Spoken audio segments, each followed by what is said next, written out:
Today I'll be showing you how to make the fastest and easiest pork dumplings ever. I came across this recipe which blew me away by how foolproof they are to make. Not only are they made from scratch, from skin to filling, but you won't have to make the dumplings individually. There won't be any primping and pinching and folding of individual dumplings, so it's going to be a breeze to make. You'll see what I mean when I get into the recipe.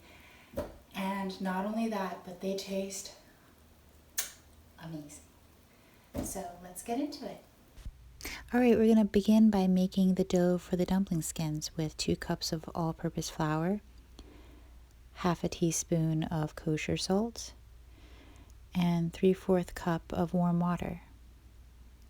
Use a wooden spoon to mix that together, and then just get in there with your hands and knead it into a smooth ball of dough that we're going to cover with a piece of cloth and put aside for an hour while we work on the filling.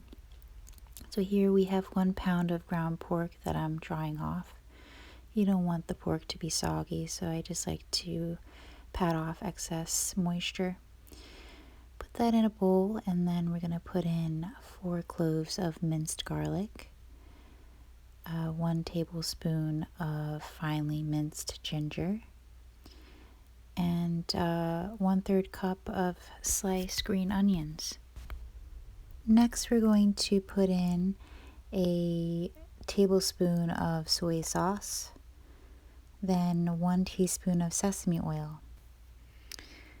Alright, so we're going to follow that up by about half a teaspoon of freshly ground black pepper.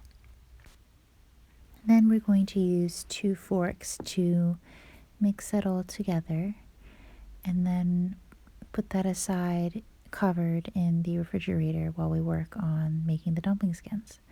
So the dough has been sitting for an hour. We're going to take that out and put that dough on a floured surface.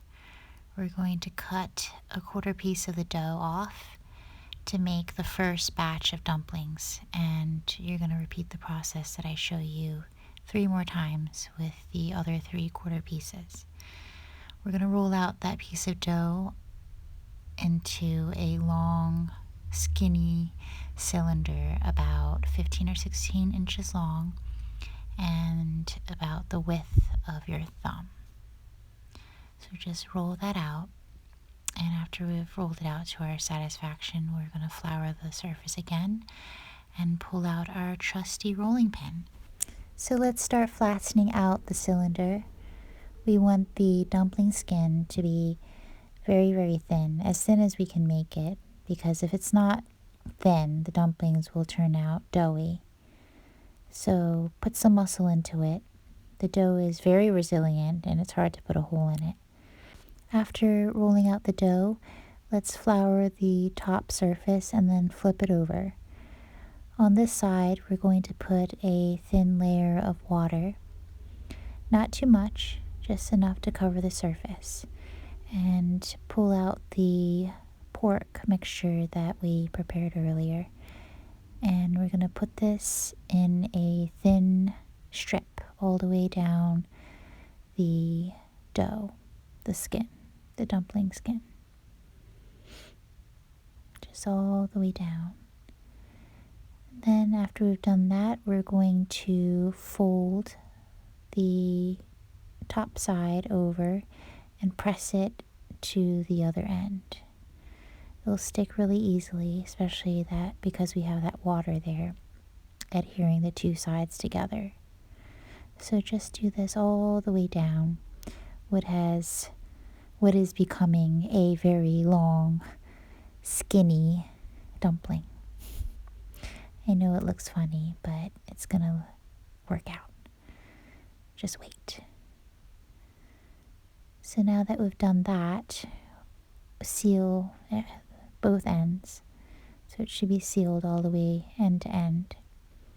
And flip over the dumpling onto its seam. Then we're going to do some karate chops. Karate chop it down the middle, karate chop it down the middle of that middle, the middle of that middle, the middle of that middle, the middle of that middle, and so on until we've made tiny little dumplingettes, which we are going to cut using a butter knife like I'm doing. So you're going to repeat this whole long skinny dumpling process with the rest of the dough that's waiting for you in the bowl. And you're probably going to have too many dumplings to eat in one sitting, so you can go ahead and put those little dumplings away in the freezer.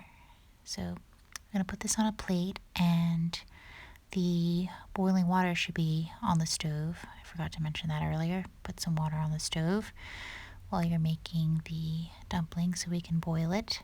And then we're going to make the sauce to dip the dumplings in using soy sauce, rice vinegar.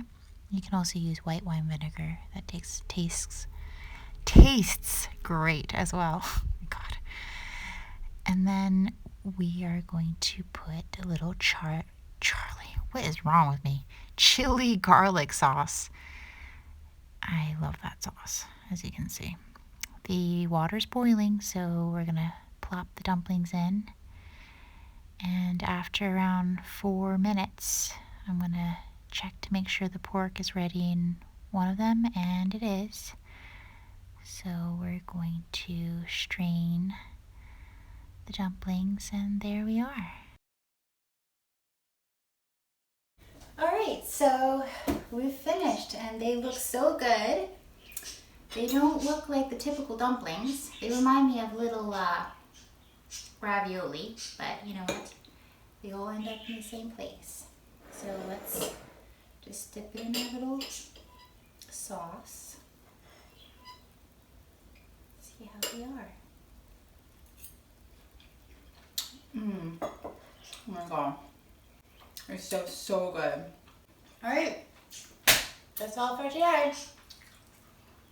See ya.